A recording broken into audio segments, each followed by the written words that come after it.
this should really be, I guess, like this. I think the rate of, yes, it's written properly. Yes, it's proper, yes. That is your rate of growth of nominal wages, okay? You can see that it never was below 4%. Now, there is a fundamental principle to understand that our economies, our market economies, use a fundamental method of pricing. I mean, fundamentally, prices are a markup, a fairly stable markup of a unit labor cost. Unit labor cost is the cost per hour divided by the productivity per hour, okay?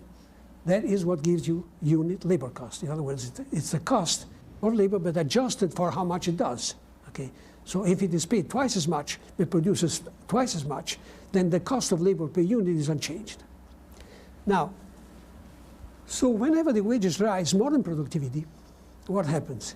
That unit labor cost rises and prices tend to rise to the extent that they can. And that we'll have to see a moment how that goes.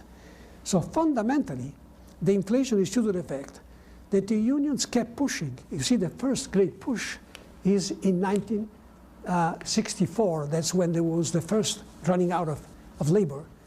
Okay, there was a sharp rise in wages because there was competing for the little labor available. But the next big, sharp peak is 1970. Okay, the later peaks are higher, but that's during the oil crisis, because by that time inflation was very high, and therefore, okay. So it's 1970 that is the crucial point where for the first time you can see that wages rose about 22% in 1 year, okay? That was way above productivity, of course, which was then rising maybe 5% or so, and began producing the inflation.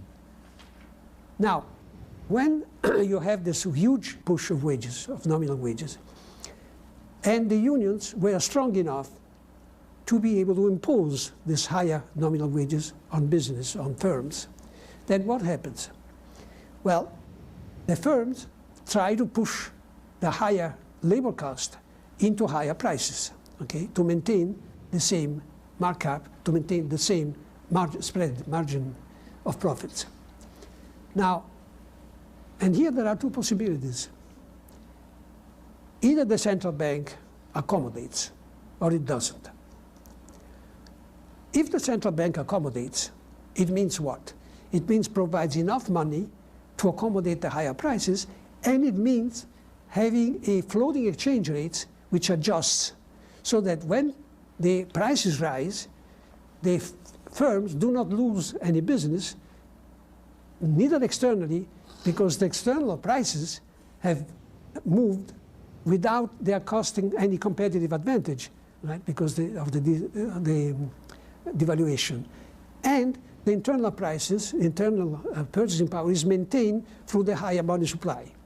So this combination means that in principle, they could pass on the entire wage push, okay? But what happens then? And after the central bank has accommodated and the firms have responded with some lag, prices have risen as much as wages, minus productivity, and therefore the workers have not obtained the 20% that they wanted.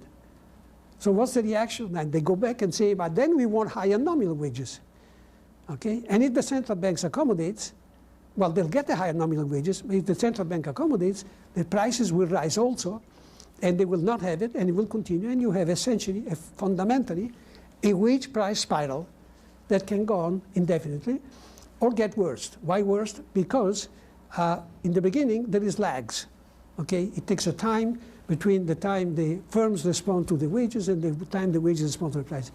Then people learn that it's going to come, and so anticipate the time, and so essentially instead of inflation being 10% per year, it becomes 15 or 20% per year, okay? Because it just per unit of time you get a higher rate of inflation. Now,